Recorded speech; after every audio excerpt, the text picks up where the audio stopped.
नमस्कार भाइयों और बहनों। जैसा कि हम जानते हैं कि आज पूरे देश की अदालतों में मुकदमों का बहुत बोझ है। इतने ज़्यादा मुकदमे लंबित हैं कि जिनका समय से निस्तारण नहीं हो पाता है। कुछ पेरेंट कोर्ट तो ऐसी है जिनमें एक दिन में 300 तक मुकदमे लगते हैं और भी मुकदमे लगते हैं। अगर एक मुकदमे में 2 मिनट का भी समय दिया जाए तो पूरे मुकदमों को देखने में 600 मिनट लगेगा। तो इससे न्याय में बहुत देरी हो रही है। इसके अलावा और भी कुछ बहुत सारे ऐसे लोग हैं, इतना देरी देख करके वो मुकदमा दाखिल ही नहीं करते। उनको दिक्कत है, उनको परेशानी है, उनके विधिक अधिकारों का हनन हो रहा है, लेकिन इस परिस्थिति में वो केस ही नहीं कर पाते। कुछ लोग तो ऐसे भी हैं कि जो अपनी अशिक्षा, अपनी गरीबी और अपनी अन्य अक्षमता की वजह से भी केस नहीं कर पाते हैं। इन सब मामलों से निपटने के लिए मुकदमों का कैसे जल्दी निस्तारण हो, इस पर विचार करने की आवश्यकता पड़ी।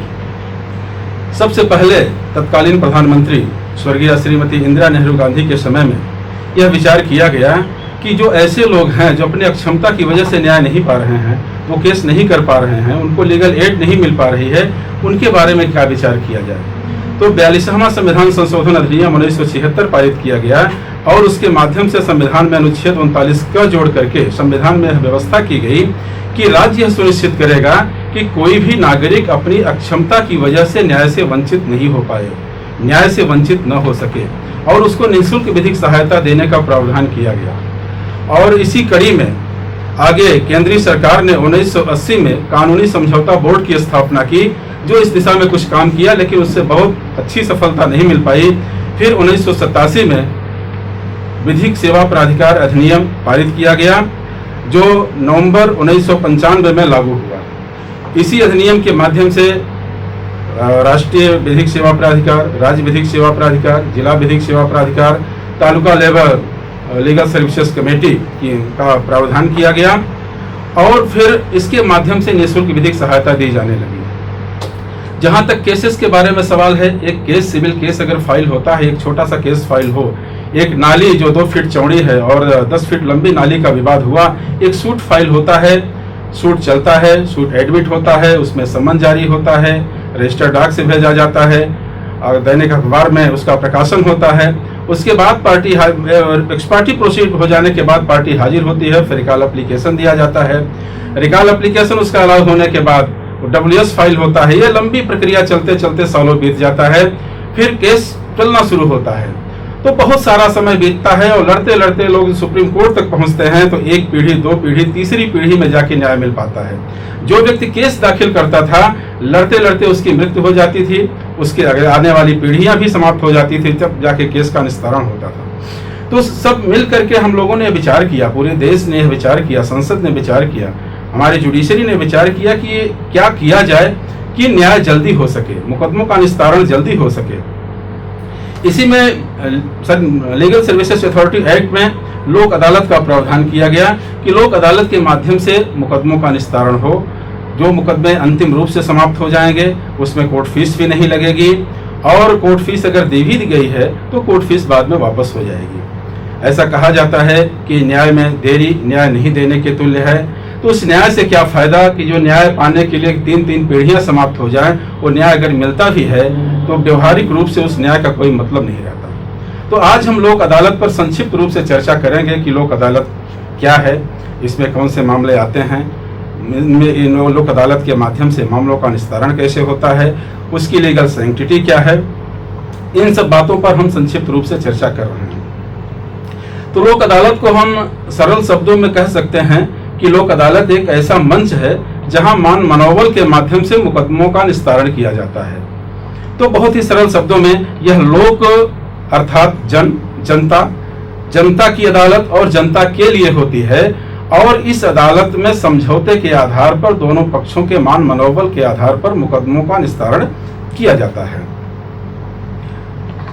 हम एक उदाहरण देना चाहेंगे महाभारत का कि आज लोक अदालत आज ही का नहीं, लोक अदालत मीडिएशन, कंसिलिएशन ये पहले भी हुआ करता था। भगवान कृष्ण दुर्योधन के पास गए और दुर्योधन से कहा कि दुर्योधन, पांडवों से सुलह कर लो, इससे समझौता कर लो और इनको भी कुछ दे दो, 5 गांव इनको दे दो, और 5 गांव लेकर के ही ये पांडव संतुष्ट रहेंगे। ये रश्मिरथी में इसका उल्लेख है कि 2 न्याय अगर तो आधा दो, फिर भी यदि इसमें बाधा है तो दे दो, केवल 5 गांव रखो अपनी धरती तमाम, हम वहीं खुशी से खाएंगे, परिजन परसने उठाएंगे। पांडवों को 5 गांव ही दे दीजिए, पांडव वहीं पर रह करके खुश रहेंगे, वो युद्ध नहीं करेंगे। लेकिन दुर्योधन उसको भी नहीं दे सका, वह कृष्ण संधि को नहीं माना। वहां पर भी लोक अदालत और मध्यस्थता का प्रयास किया गया था। राजा के सामने बात कही गई थी कि पांडवों को कुछ दे दिया जाए, लेकिन उनको कुछ नहीं दिया गया। परिणाम यह हुआ कि 5 गांव तो क्या, दुर्योधन इंद्रप्रस्थ भी उसका चला गया, हस्तिनापुर भी चला गया, पूरा साम्राज्य चला गया और अंत में वह अपनी गति को प्राप्त हो गया। तो आज आवश्यकता इस बात की है कि सबको यह समझने की जरूरत है कि मुकदमेबाजी से नुकसान क्या है। मुकदमा लड़ने से कितनी पीढ़ियां बर्बाद होती हैं, कितना दुख होता है, कितना खून जलता है, कितनी परेशानी होती है। इस बात को एक एक व्यक्ति को समझने की आवश्यकता है और सबको अपनी इच्छा से अपने मुकदमों में आपस में बात करके मुकदमों को समाप्त कर लेने की जरूरत है। गांव में अगर आप देखें तो जहां बात होती है, इस तरह से लोग मोश की लड़ाई लड़ते हैं, ताव में रहते हैं। एक आदमी अगर प्रयास करता है, 20 का आदमी कोई मीडिएटर आके कहता है कि भाई मुकदमा सुलह कर लीजिए आप, तो एक पार्टी कहता है कि मैं इनको गंगा स्नान करा दूंगा, पटना हाई कोर्ट तक लड़ाऊंगा। दूसरी पार्टी कहता है कि आप हमको गंगा स्नान कराइएगा, हम आपको यमुना स्नान करा देंगे, दिल्ली सुप्रीम कोर्ट तक लड़ाएंगे। अरे भाई, गंगा स्नान और यमुना स्नान करने से फायदा नहीं है। एक ऐसा जगह है प्रेम सरोवर, आप अगर प्रेम सरोवर में स्नान करें तो यह शरीर विकार रहित हो जाएगी, निष्पाप हो जाएगी, निष्कलंक हो जाएगी और इस शरीर में कोई विकार नहीं होगा, पूरी शरीर निर्मल हो जाएगी, मन पवित्र हो जाएगा, शरीर पवित्र हो जाएगा, दिल पवित्र हो जाएगा, दिमाग पवित्र हो जाएगा, यहाँ तक कि पूरा समाज पवित्र हो जाएगा। तो आज आवश्यकता है प्रेम सरोवर में स्नान करने की। हम सभी लोग यह मन में ठान लें, दृढ़ संकल्प ले लें कि हम सही प्रेम सरोवर में स्नान करें। जहां रहते हैं वहां के लोगों को समझाएं कि आप लोग प्रेम सरोवर में स्नान करें और इसका प्रचार करें कि हम लोग प्रेम सरोवर में स्नान करके अपने अपने आप को, हम सब अपने शरीर को निष्पाप, निष्कलंक और एकदम से निर्मल बना देंगे, गंगा जल की तरह पवित्र कर देंगे। आवश्यकता आज इस बात की है। अगर मुकदमा आप लड़ते हैं तो बहुत सारे इसके नुकसान हैं। ब्लड प्रेशर बढ़ेगा, मुद्दा ही मुद्दा जब आमने सामने होते हैं तो ब्लड प्रेशर बढ़ता है, खून जलता है, दिमागी टेंशन बढ़ता है, बाद में तरह तरह की बीमारियां होती हैं, अंत में आदमी समय से पहले स्वर्गवासी हो जाता है। तो आज आवश्यकता है कि हम लोग सुलह करें, लोक अदालत के माध्यम से अपने मामलों का निस्तारण कराएं। लोक अदालत के माध्यम से अगर हम लोग समझौता करेंगे तो फायदा क्या होगा, इस पर भी हम कुछ बता देना आवश्यक समझते हैं। वकील का जो खर्चा होता है वो नहीं होगा। आदमी जब घर से चलता है तो सबसे पहले रिक्शा करेगा, उसका खर्च देना पड़ेगा, आगे वो गाड़ी पकड़ेगा कचहरी के जाने के लिए, उसका खर्च लगेगा, जाएगा तो फिर नाश्ता करेगा, उसका खर्च लगेगा। वकील साहब के मुंशी मिलेंगे, पहले फीस लेंगे, हाजिरी देने के लिए उस पर दस्तखत कराएंगे, उसका पैसा लगेगा। फिर कचहरी जाएगा, पता चला कि हड़ताल हो गई, जज साहब का ट्रांसफर हो गया, कोई वकील साहब नहीं रहे, कोई बात हो गई, तारीख पड़ गई। घर का जो सबसे समझदार, सबसे बुद्धिमान व्यक्ति होता है वही कचहरी जाता है, और जब वो कचहरी जाता है तो शाम को वो रुवासी हालत में रोते हुए एक चुटके पर तारीख नोट करके लौटता है। उस दिन उससे और ज्यादा कुछ उसको मिलता नहीं है। तो ऐसी परिस्थिति में उन सब बातों से हम सभी को बचना है। ये जो खर्च तमाम आते हैं घर से चलते समय और लौटते समय, वकील की फीस से लेकर के, वो सब खर्च नहीं लगेगा लोक अदालत में। अगर हम अपने मामले को लोक अदालत में ले जाएंगे तो बिना किसी खर्च के लोक अदालत के दिन मामला उसी दिन निपट जाएगा। कोर्ट फीस, आप कोई मुकदमा दाखिल करेंगे तो कोर्ट फीस लगेगी। कोर्ट फीस का सिस्टम है, बगैर कोर्ट फीस के आपका केस एडमिट नहीं होगा। तो लोक अदालत में कोर्ट फीस भी नहीं देनी पड़ेगी। बिना किसी न्याय शुल्क के आपका मुकदमा हमेशा हमेशा के लिए समाप्त हो जाएगा। अगर ऐसा कोई बात है कि जहां मुकदमा आपका पहले दाखिल हो गया है, कोर्ट फीस आपने दे रखा है, तो वह मुकदमा अगर आपका लोक अदालत में समाप्त होता है तो जो भी आपने कोर्ट फीस दिया है वो कोर्ट फीस आपकी वापस हो जाएगी। केस चलता है, क्रिमिनल केस का हम उदाहरण देंगे। अगर एक कोई छोटा भी केस दर्ज हुआ तो केस चला, 10 साल, 15 साल, 20 साल, 25 साल, 30 साल केस चलता रहा, अंत में किसी को सजा होगी। एक पक्ष जीतेगा, दूसरा पक्ष हारेगा, वो सिविल हो या क्रिमिनल हो। क्रिमिनल होगा तो एक पक्ष को सजा होगी, सिविल होगा तो एक पक्ष की डिक्री होगी, दूसरा पक्ष हारेगा। तो जो पक्ष जीतेगा वो जाएगा, मिठाई चढ़ाएगा, मिठाई बांटेगा। जो हारेगा, जिसको सजा होगी, जो जेल जाएगा, वो रोएगा। लोक अदालत में ये बात नहीं है। लोक अदालत में किसी को सजा नहीं होती, जुर्माना हर्जाना नहीं होता, कोई पक्ष हारता नहीं है। तुम्हारी भी जय जय, हमारी भी जय जय, न तुम हारे न हम हारे। यहाँ तो दोनों पक्षों को जीतना है, किसी को नहीं हारना है। दोनों पक्ष खुशी खुशी अपने घर आएंगे। और जो सबसे बड़ा फायदा है, जो इतनी बड़ी दुश्मनी चली आ रही है, पीढ़ी दर पीढ़ी की दुश्मनी, वो सारी दुश्मनी समाप्त हो जाएगी और परिवार में, घर में, गांव में, समाज में एक प्रसन्नता का वातावरण होगा, एक सुकून का वातावरण होगा, समाज में अमन, चैन और सुकून कायम होगा। क्लेम के केसेस ऐसे हैं, एमएससीटी के केसेस हैं। एमएससीटी का केस तो बहुत दिन चलता है और मुकदमा फाइल हो गया, कंपनी हाजिर हुई, डब्ल्यूएस फाइल किया, गवाही हुई, अपील हुई, आगे लोग लड़ते रहते हैं। तो एक आदमी जो मुकदमा दाखिल किया, जो क्लेम केस किया, मान लीजिए एक विडो जिसका हस्बैंड मरा, वो क्लेम केस दाखिल करती है, उस समय उसकी उम्र 24 साल होती है और मुकदमा लड़ते लड़ते वो 64 की हो जाती है। उस कंपेंसेशन से क्या फायदा? का बरखा जब कृषि सुखाना, समय चूक फिर का पछताना, का बरखा जब कृषि सुखाना। जब समय ही चला गया, जब भूख समाप्त हो गई, जब प्यास समाप्त हो गई, फिर उस पानी से क्या फायदा? तो लोक अदालत में अगर आप अपने मामलों का निस्तारण कराते हैं, सारे लोग मिल करके इस पर प्रयास करते हैं, तो ऐसे केसेस में तत्काल एक दिन में मुआवजे का अवार्ड हो जाता है और तुरंत इंश्योरेंस कंपनी चेक काट के दे देती है। अब तो आरटीजीएस हो जाता है, खाते में उसके तुरंत पैसा चला जाता है और तत्काल प्यास पर उसको पानी मिल जाता है। प्यास लगे तुरंत पानी मिल जाए वो ज्यादा अच्छा है, और प्यास से आदमी तड़प उठे उसके बाद दूध मिले वो बेकार है। मर जाने के बाद सब कुछ मिल जाए तो वो बेकार है। तो तुरंत मुआवजा मिल जाता है और तुरंत केस का निपटारा हो जाता है। केस लड़ने में जो कॉम्प्लिकेशन होता है, जो कठिनाई होती है, जो परेशानी होती है, वो किसी से छिपा हुआ नहीं है। आदमी लड़ते लड़ते तबाह हो जाता है और लोक अदालत में जब आप आ जाते हैं तो आपका मुकदमा बहुत ही सरलता और बड़ी आसानी से निपट जाता है और खुशी खुशी आप अपना जीवन यापन करते हैं। आप सभी लोग जानते हैं कि एक केस फाइल होता है, वो केस में कोई जजमेंट होता है। मान लीजिए मुंसिफ के यहाँ केस फाइल हुआ, मुंसिफ के यहाँ एक फैसला हो, इसकी फर्स्ट अपील होती है डिस्ट्रिक्ट जज साहब के यहाँ। डिस्ट्रिक्ट जज साहब ने कोई आदेश किया, उसकी सेकंड अपील होगी हाई कोर्ट में। हाई कोर्ट ने कोई फैसला किया, अपील उसकी सुप्रीम कोर्ट में होगी। यह मामला चलता रहेगा, कभी खत्म नहीं होगा। क्यूरेटिव पिटीशन होगा, रिव्यू पिटीशन होगा। ब्रह्मा जी की बनाई हुई सृष्टि की तो आयु है, आदमी 100 साल जिएगा, 110 साल जिएगा, 125 साल जिएगा, मरेगा। लेकिन जो मुकदमे की आयु है ये अनंत काल तक चलती रहती है, इसकी आयु कभी कम नहीं होती। जैसे जैसे मुकदमा बूढ़ा होता है वैसे वैसे ही मुकदमे में और एनर्जी आ जाती है और शक्ति आ जाती है। तो आप अगर अपने मुकदमों का निस्तारण लोक अदालत से कराएंगे तो आपका फैसला अंतिम होगा। इस मुकदमे की कोई अपील नहीं होती है, ये फाइनल हो जाएगा। न इसमें वकील की जरूरत है, न फैसला हो जाने के बाद इसकी कोई अपील होती है। इससे केवल एक चीज मिलता है, अमन, चैन और सुकून, सुख, समृद्धि, अमन, चैन और शांति। और मुकदमा लड़ने से दुख, तकलीफ, बीमारी और अंत में आदमी टेंशन से बीमारी झेलते झेलते मर जाता है। तो आप सबको संकल्प लेने की आवश्यकता है, पूरी सोसाइटी को संकल्प लेने की आवश्यकता है कि वो जहां तक उनकी बात पहुंच सके, अपने आसपास, अपने गांव में, अपने परिवार में, अपने समाज में, अपने जहां जहां उनकी पहुंच हो, लोक अदालत का वो प्रचार करें कि जिनका मुकदमा चल रहा है या जिनका मुकदमा अभी दायर नहीं भी हुआ है, वो सब आमे लोक अदालत में और लोक अदालत के माध्यम से अपने मुकदमों का निस्तारण करा लें, ताकि उनके परिवार में ही नहीं, उनके घर में ही नहीं, पूरे समाज में अमन, चैन और शांति कायम रह सके। एक बात और है कि लोक अदालत में कौन कौन से मुकदमे देखे जाते हैं, लोक अदालत का अधिकार क्या है। तो दोनों तरह के मुकदमे इसमें आते हैं। एक मुकदमे वो जो अभी कोर्ट में दाखिल नहीं किए गए हैं, जिनका अभी कोर्ट में कोई अस्तित्व ही नहीं हुआ है, प्री लिटिगेशन जिसको कहा जाता है अंग्रेजी में। तो प्री लिटिगेशन के मामले, और दूसरा वो केस है कि जो मुकदमा कोर्ट में चल रहा है, जिसमें दावा दाखिल हो गया है, उसके डब्ल्यूएस आ गया है, गवाही हो रही है, या क्रिमिनल केस दाखिल हो गया है, चार्ज बन गया है, गवाही हो रही है, वो मामले।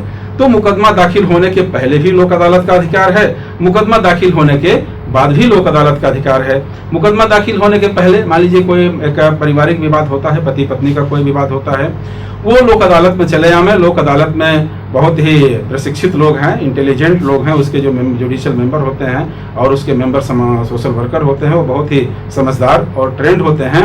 वो अपने विवेक से समझा बुझा करके मामले को खत्म करा देंगे और खुशी खुशी लोगों को लौटा देंगे। तो मुकदमा कोर्ट में लाने की जरूरत ही नहीं पड़ेगी।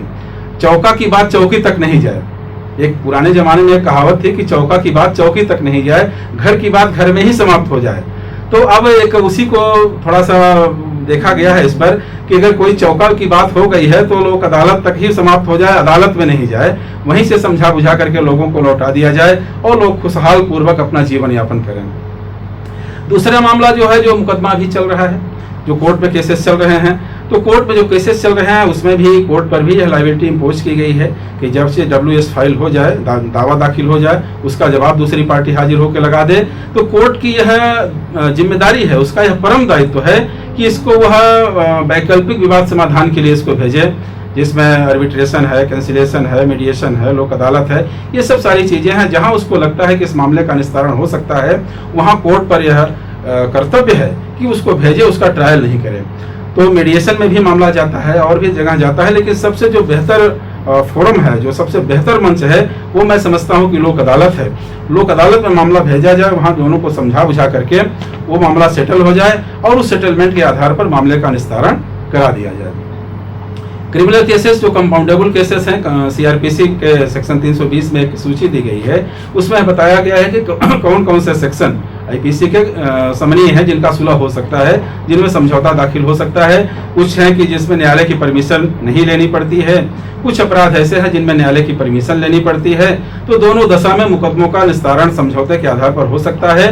तो जो भी मुकदमे चल रहे हैं, लोगों को चाहिए कि वो न्यायालय में एक एप्लीकेशन दें कि मान्यवर हम अपने मुकदमे में समझौता करना चाहते हैं, हम लड़ करके मुकदमे का क्या कष्ट है, इसका क्या अनुभव है, हम जान गए हैं, अब कृपया हमारे मामले को लोक अदालत में भेज दिया जाए, जहां हम लोग समझौता दाखिल करके अपने मामले का निस्तारण करा सकते हैं। तो ऐसी परिस्थिति में वो सारे मामले को चिन्हित किया जाएगा जिसमें सुलह हो सकता है, वो सारा मामला लोक अदालत जो आगे 11 सितंबर को लग रही है, आगे भी लगती रहेगी, क्वार्टरली लोक अदालत लगती रही, हर 3 महीने में लोक अदालत लगती रहती है, तो उसमें संबंधित न्यायालय वो फाइल भेज देगा, वहाँ दोनों पक्ष हाजिर होंगे और अपना एक लिखित समझौता पत्र दाखिल करेंगे, एक संधि पत्र दाखिल करेंगे, उसके आधार पर उस मामले का निस्तारण हो जाएगा और उसी दिन उन्हें दोष मुक्ति का आदेश मिल जाएगा। दोनों हंसते हुए बजरंगबली को मिठाई चढ़ाते हुए अपने अपने घर चले जाएंगे। तो इस तरह से लोक अदालत के ये इतने सारे फायदे हैं। और एक चीज हम और बता देना चाहेंगे कि मुकदमों का बोझ कम करने के लिए लोक अदालत या वैकल्पिक समाधान, वैकल्पिक विवाद समाधान के अलावा कोई रास्ता नहीं है। मुकदमा चलता रहेगा, लोअर कोर्ट से फैसला होगा, उसकी अपील होगी, अपील से फैसला होगा, लोग ऊपर जाएंगे।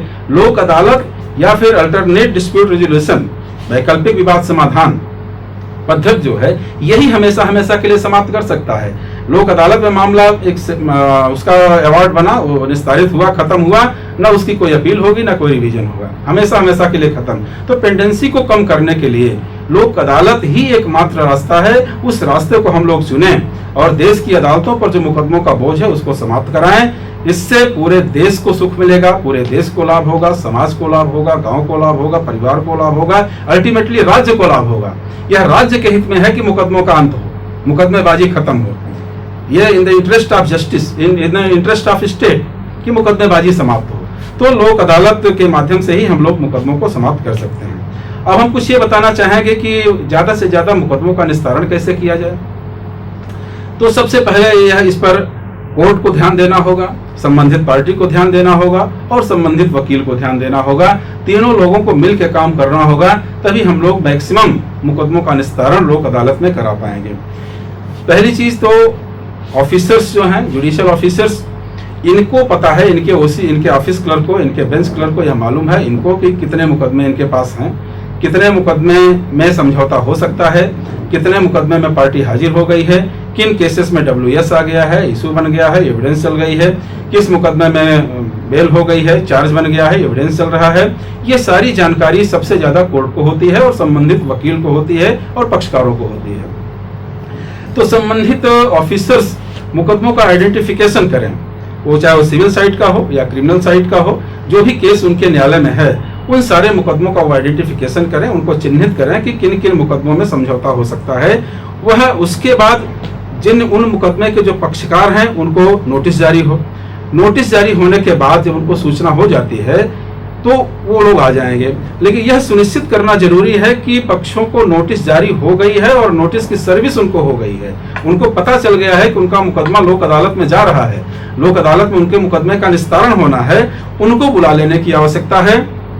तो पार्टीज के वकील से या संबंधित न्यायालय बात करें या फिर DLSA की एक कमेटी बना दी जाए, वो कमेटी के सामने वो केस चला जाए, जितने भी केसेस हैं वो सब केस चले जाएं और उससे संबंधित पक्षकार चले जाएं, वहां उनकी प्री सीटिंग हो जाए और सेटलमेंट पर चर्चा हो जाए, मुकदमेबाजी के नुकसान क्या हैं, लोक अदालत से फायदे क्या हैं और इस मुकदमा के समाप्त होने से उन पर क्या असर पड़ेगा, उनके परिवार पर क्या असर पड़ेगा और भविष्य उनका कैसा होगा, इन सब तमाम बातों को समझाने के बाद मुझे विश्वास है कि लोग समझ जाएंगे और अपने मामले को सुलह कर लेंगे।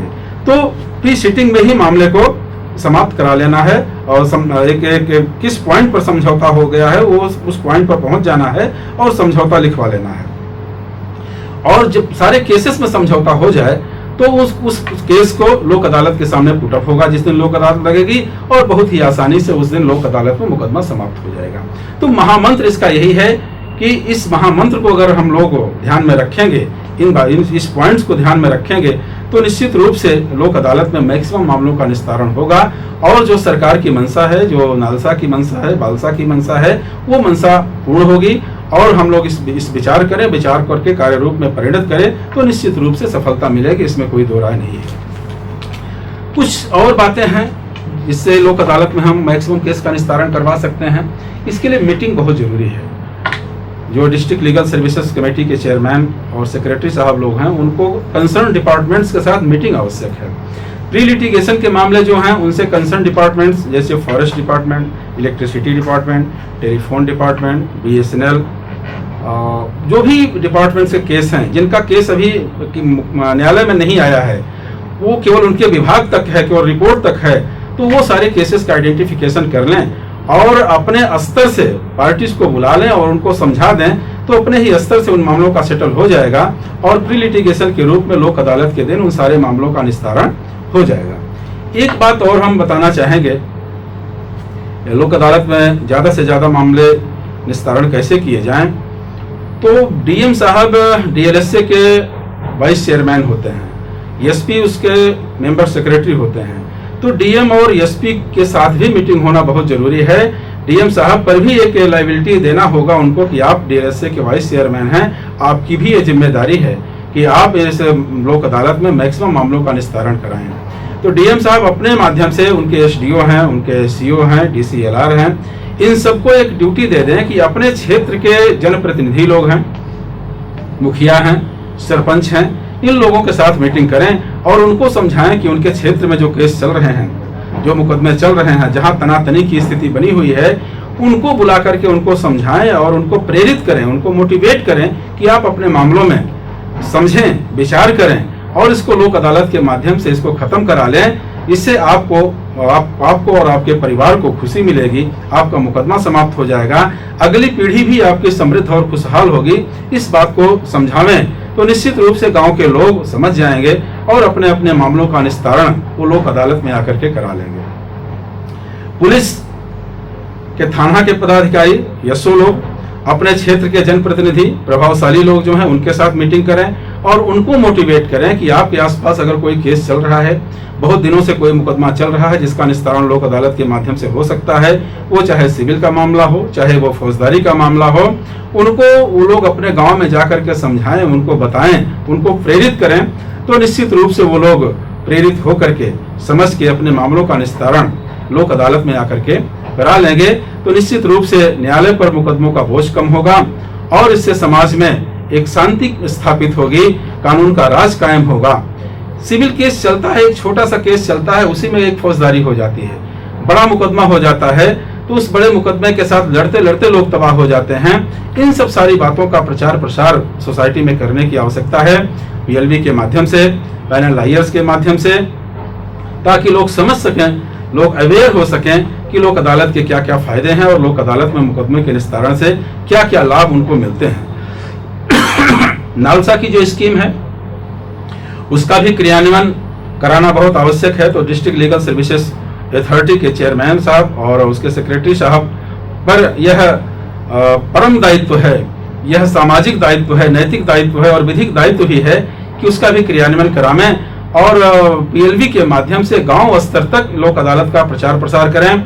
एक लीगल अवेयरनेस कार्यक्रम, जो भी स्कीम्स हैं उसके अवेयर करने के लिए, उसके अवेयरनेस के लिए कार्यक्रम चलाया जाए ताकि लोग उस स्कीम्स के बारे में जान जाएं और उसको जानने के बाद वो लोग अवेयर होकर के अपना जो भी उनको राइट्स है उस राइट्स को ले सकें, जो केस चल रहे हैं उस केस का निस्तारण हो सके।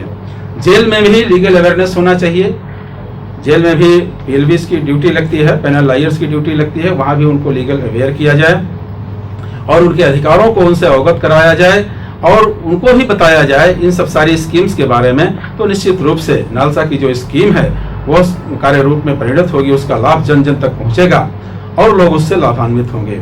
कोई भी स्कीम अगर बनती है उसका फायदा तभी होगा जब उसका जनता को फायदा हो। अंत्योदय, अंतिम पायदान पर जो व्यक्ति खड़ा है उस तक जब तक उसका लाभ नहीं पहुंचता है वो स्कीम बेकार होगी। तो हम सबका एक परम कर्तव्य है कि हम लोग उन स्कीम्स का लाभ जन जन तक पहुंचाएं और उसका लोगों को लाभ दें। आज हम सब लोग संकल्प लें, हमारी बात जहां तक पहुंचे, आम जनता तक अगर पहुंच रही है, पीएलवी तक पहुंच रही है, पैनल लायर तक पहुंच रही है, रिटेनर लायर्स तक पहुंच रही है, सम्मानित अधिवक्ताओं तक पहुंच रही है, सम्मानित न्यायिक पदाधिकारी गण तक पहुंच रही है, डालसा तक पहुंच रही है, तो आज हमारे साथ आप सभी लोग संकल्प लें कि लोक अदालत का प्रचार हम जन जन तक करेंगे, डोर डोर नहीं, जन जन तक करेंगे, एक एक व्यक्ति तक करेंगे। एक एक व्यक्ति को हम अपने अपने माध्यम से, अपने अपने तरीकों से जो भी सुविधा है उस सुविधा के माध्यम से उनको मोटिवेट करेंगे, उनको अवेयर कराएंगे ताकि वो लोग लोक अदालत के बारे में जान सकें और अपने अपने मामलों का निस्तारण लोक अदालत में कराकर अपने घर में, अपने परिवार में, अपने गांव में, अपने समाज में, अंततः पूरे देश में अमन, चैन और शांति स्थापित करेंगे और खुद अपने आप को समृद्धशाली और खुशहाल बनाएंगे। ज्यादा समय नहीं बोलकर मैं यही अपनी वाणी को विराम देता हूँ। जय हिंद, जय भारत।